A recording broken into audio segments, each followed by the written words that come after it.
Hello and welcome to the webinar. Today we're going to talk about how you can combine email marketing and Facebook advertising to amplify your message and drive new customers to your lists. Today's program is made possible by Constant Contact, where they believe that with Constant Contact, really anyone can be a marketer. My name is Lorraine Ball, and I'm going to be your host for today's program. If you have questions after the event, please feel free to reach out on Facebook or Twitter. As we're getting started with today's program, the important thing to keep in mind is that at its core, marketing, especially for a small business, is about getting results. We can't afford to invest in advertising that doesn't help move prospects closer to becoming customers. What kind of results? Well, it would be great if every time we spent money on marketing we got a sale, but very often we really need to focus on the interim steps, getting people to click on something on our website or download information, visit our store, make an appointment, or simply call our office. Something that helps them get to know us a little bit better and moves them through our sales funnel so that they will ultimately buy from us, or if you're running a not-for-profit association, make a donation. You can reach customers and amplify your emails with social media. People used to think once social media started gaining prominence that email was dead, and that really isn't the case. These two types of marketing work hand in hand. Email is where you talk to people you have relationships with, and social media is where you meet new people. So let's take a look at how we put these two pieces together. Starting with email. When you think about the things that you can do with email, you can boost repeat business. If you've already sold to people, running a promotion through your email to let those customers know about a sale is a great way to increase your business. It's a great way to build awareness if you have new products or services, or in the case of this real estate agent, that you have a new listing. And it's a wonderful way to kind of spike revenue and profit. For example, if you have too much inventory, or as in the case of this spa, if you have open time slots on your schedule, email helps you fill it. Facebook plays an important role in your marketing as well. 49% of consumers surveyed say that they've liked at least one company business page, and 41% of them say they want regular updates from brands they like. So what can Facebook do for your business? Well, firstly, it's a great place to build awareness. It allows you to let lots of people know, not just your customers, but their friends and family, about things that are going on in your business. And particularly with Facebook advertising, you can do some very specific geo-targeting and demographic targeting to promote your product or service to people who are likely to buy. And you can drive measurable results. When you're doing Facebook ads, you can drive traffic to a specific page on your website. You can sell products, sell tickets, have people download discount coupons and Facebook-only promotions, so you can really begin to judge, are you getting measurable ROI from your activity? Today, we're going to talk about some basics of creating effective email. We're going to talk about improving your Facebook marketing. And then we're going to talk about how you put it all together to create Facebook ads and some next steps, kind of some homework assignments for you. Also, if you enjoy listening to the program, send me an email after the program and I will send you 3 workbooks. One on online advertising in general, a detailed dive on Facebook advertising, and our newest one on LinkedIn. Let's get started. Let's look at email. Email marketing is really about driving professional email communications to an interested audience. These are people who have signed up and given you permission to send them email. And to respect that permission, you need to be sending them information that's relevant to them and that looks great in any inbox. As you are designing your email campaign, you want to create something that's going to look good whether someone views it on their desktop or a mobile device. You want to make sure that the branding is consistent so that it's recognizable. Your logos and your colors should be the same on your website, your email, and your social media. So to get started, select a mobile-friendly template, a design that matches your message, and make sure that it is executed consistently, that your brand looks the same everywhere. As you're creating your email newsletters, a little conversation about how much is too much is important. In email marketing, less is actually more. You want to keep your content to 20 lines of text or less, and you want to keep pictures to a minimum. Not get rid of them completely, but 2 to 3 pictures. And if you are going to use pictures, they need to be relevant. The days of putting just cheesy clip image in the newsletter just to have something there are long gone. If the picture doesn't support or enhance your message, don't bother. Also, a couple of other things to keep in mind with your images. They do increase the amount of attention your email will get. 82% of people say they pay more attention to emails with pictures. But you've got to remember that there is a group of people that don't download images.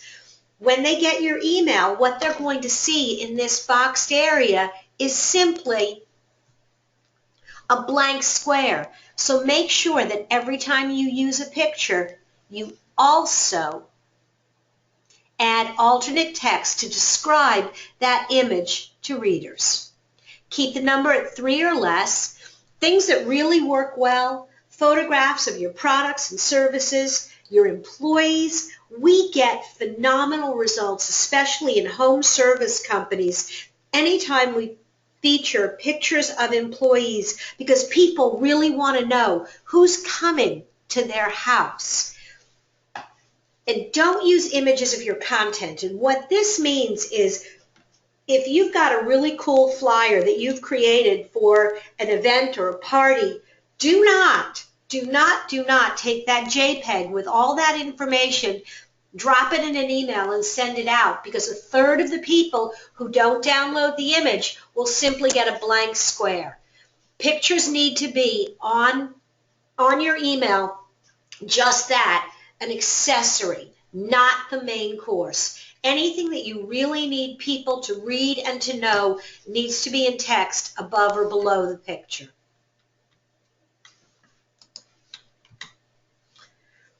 And it's not always about you. A lot of times your email newsletter is about information that you have access to. Maybe you read a lot of publications on industry trends. The important thing is to focus on being relevant to your customers. Focus on giving them just the right amount of information. Turn questions into content.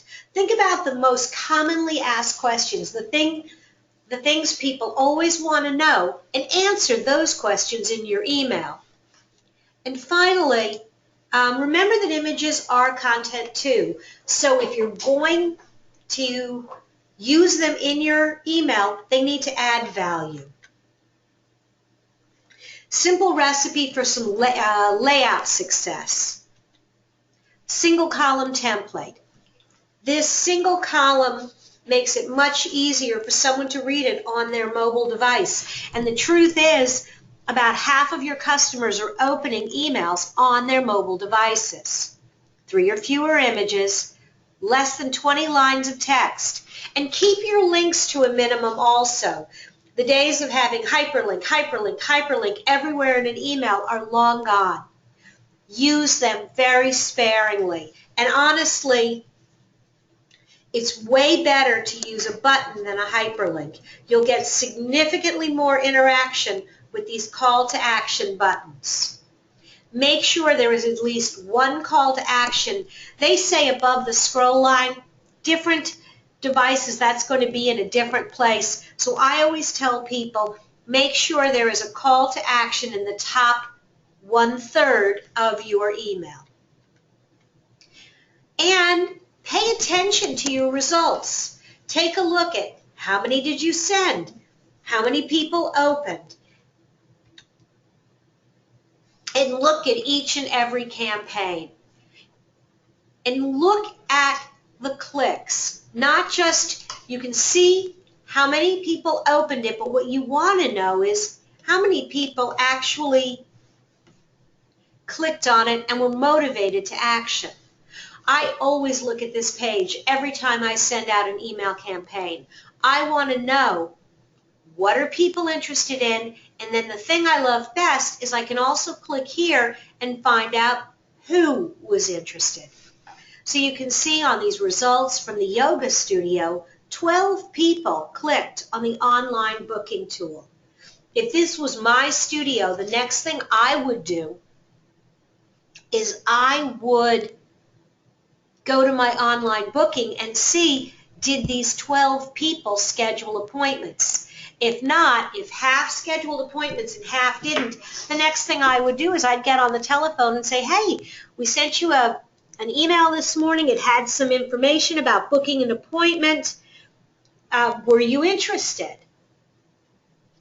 A lot of times if people are reading your email from a mobile device, they may click on an event or a registration form and then decide it's too much trouble to do from your mobile device. I do that with my seminars, and very often somebody will say, oh yeah, I was sitting in the coffee shop and I didn't want to bother registering then, but I was going to do it when I got home.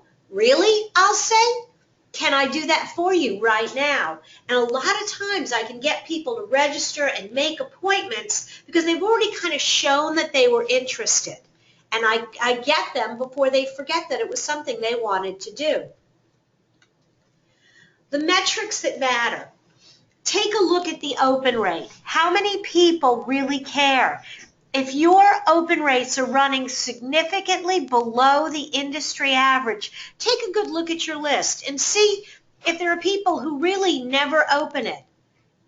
If that's the case, it's all right to let them go. The click-through rate really tells you how good the content is in each individual email. Are you giving people things they're interested in? Every now and then, if you're very lucky, you'll get a share. This is more and more rare these days.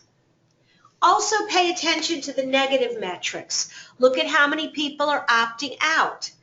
And don't get frustrated when somebody opts out. It's a gift. They're telling you that they're not interested. You can stop focusing attention on them and you can move on to someone who is. And look at your bounces. If your bounce rate gets too high, it typically means that you are probably working with an old list, and it's time to clean it up. All right, let's switch over and take a look at Facebook marketing. Kind of some basics. Facebook is today the largest social sharing site for consumers and for businesses. With 1.4 billion people, it's really too big to ignore.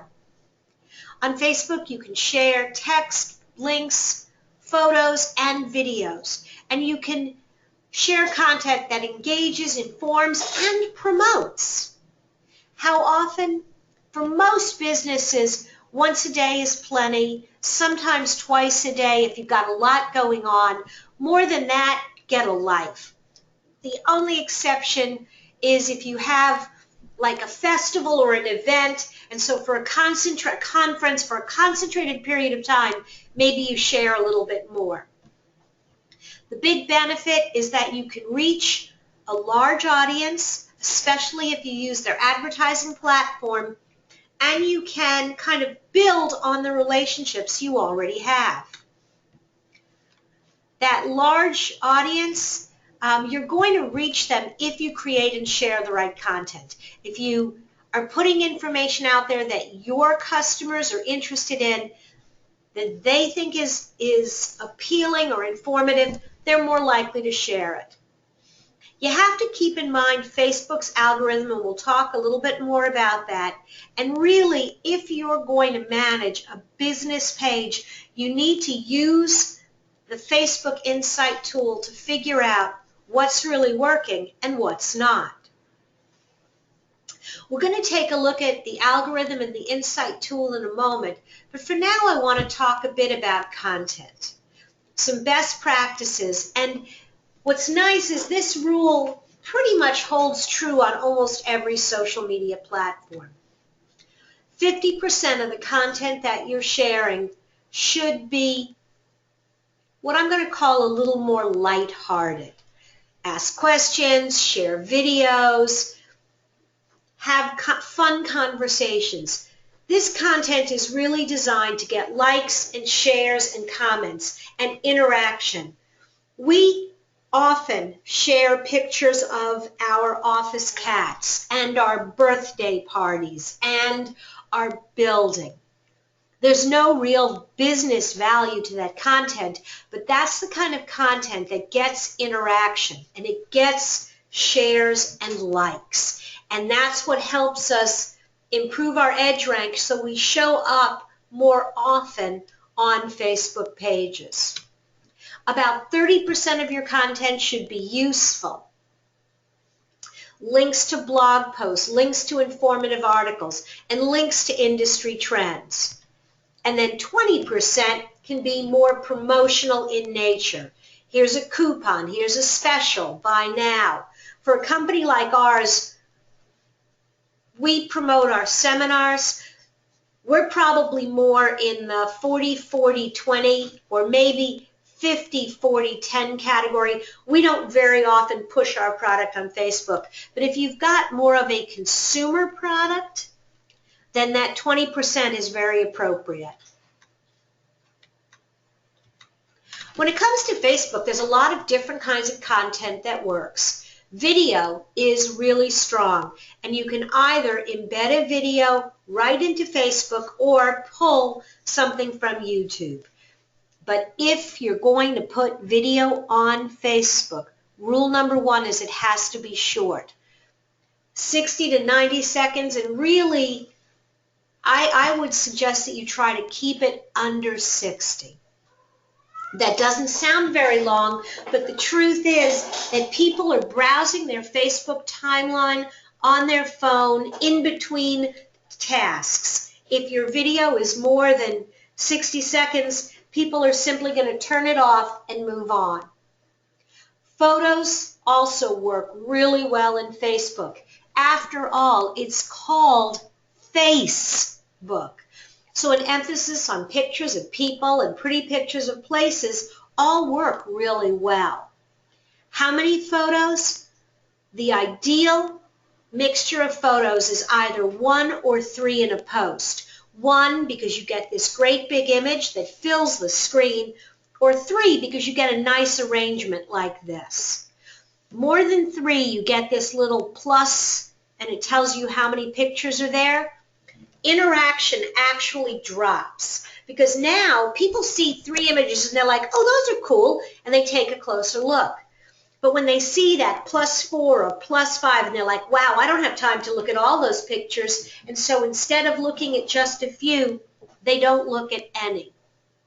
You can still do traditional status updates on Facebook, just a little bit of text or a quick question, but the truth is that as more and more people are putting images on Facebook, these text-only posts don't tend to get a lot of interaction. So I would strongly recommend looking to find a way to add a graphic whenever possible. The Facebook has an algorithm, just like Google has a way of deciding who shows up in search. Facebook has their algorithm, and it's called EdgeRank.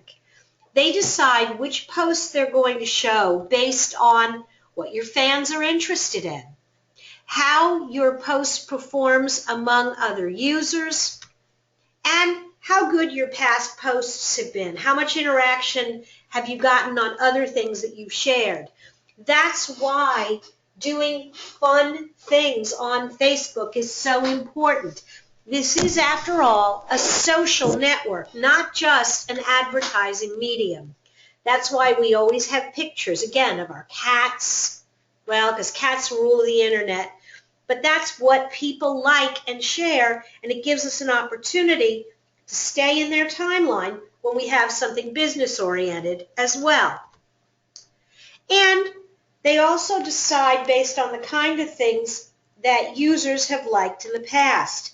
If people have historically liked your posts, you have a better chance of showing up in the timeline in the future. And also how recent.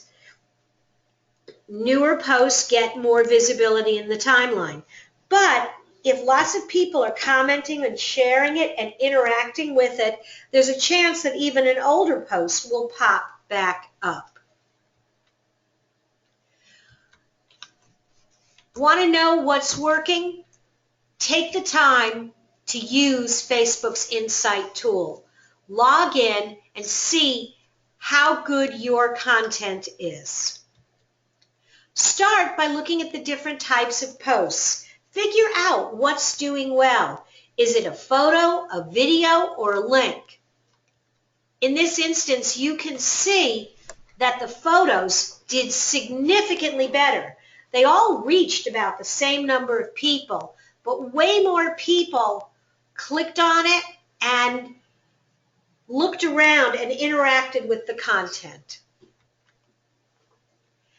Also look at engagement measures and take a deeper dive to figure out what's going on. For example, you see this curve here, and their reach kind of dropped. It spiked here, and then it dropped and picked up again. What was happening? What caused 147 likes on that particular day? Well, that was October 26th, and you can take a look and go, oh, look at the different content that we shared on that day. Look at which one people really were responding to. Want to get more likes? Share more of the same kind of content. Also take a close look at who engages with your content. Do you have more men? Do you have more women? Are you more likely to get people who are already your fans, or are you reaching that wider audience? Are you getting people who are not your fans to like, share, and look at your information? Also take a look at when your fans are online. There are some obvious things about the time of day and day of the week, but if you dive into the metrics, you may find some things that surprise you. Well, this doesn't surprise me. You can see that in that kind of midnight to 6 a.m., not a lot of people are online. You can also see that for this particular product, the day of the week really doesn't matter. But if you've got a business-to-business product, you probably will be more interested in reaching people during the week. Follow this simple recipe for success with your email. After you've kind of dove into the metrics, you're going to be more prepared to do this. Make sure you remember the 50-30-20 rule with your Facebook content. Try a mixture of video and photos and plain text updates until you figure out what your customer base and your readers are most likely to respond to. Don't be afraid to use a little bit of curated content, links to information that's not necessarily on your blog post or website, but that maybe makes you part of a larger community. For example, we'll often share things that our clients are doing or things that are just happening in our community so people know what's going on.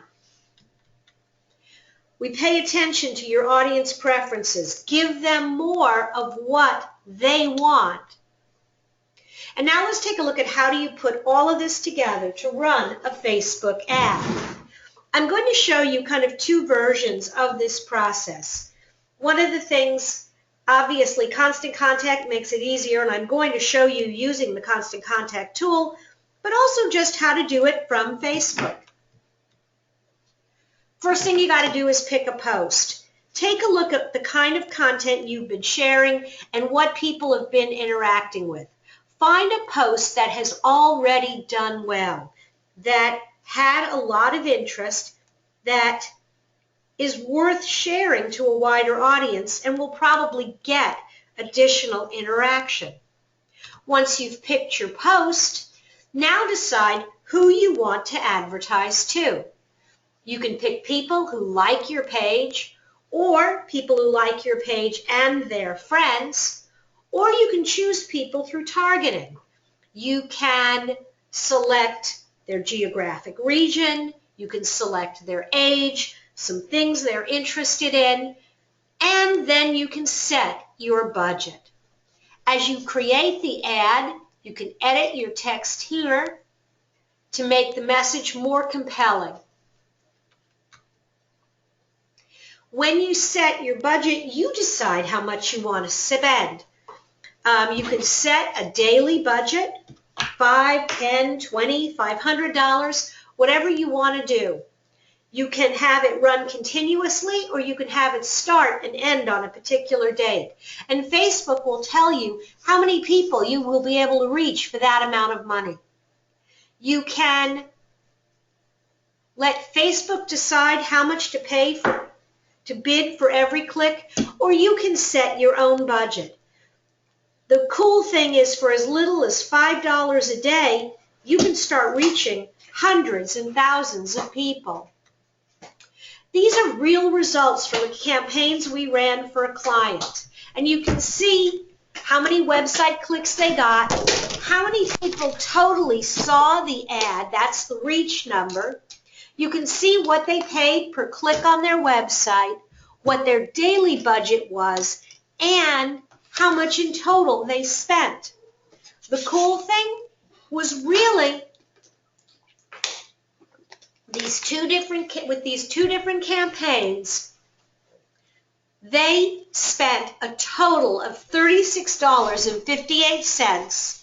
They had 225 people click through their website, and over 10,000 people saw their ad. There are not a lot of advertising vehicles out there that will give you that kind of results for that small investment. Facebook and email and Facebook ads allow you to reach more of your existing fans. They allow you to reach new people, and they allow you to get more from your email program. Using Constant Contact, they've got a wonderful tool that they've added that allows you to create a Facebook ad right from your Constant Contacts account. You can use an existing email as your content. You get to control the look and the feel of the ad, target the right customers, building on the people you already have relationships with. The ads are optimized for mobile and desktop, and you can track performance right within your Constant Contact app.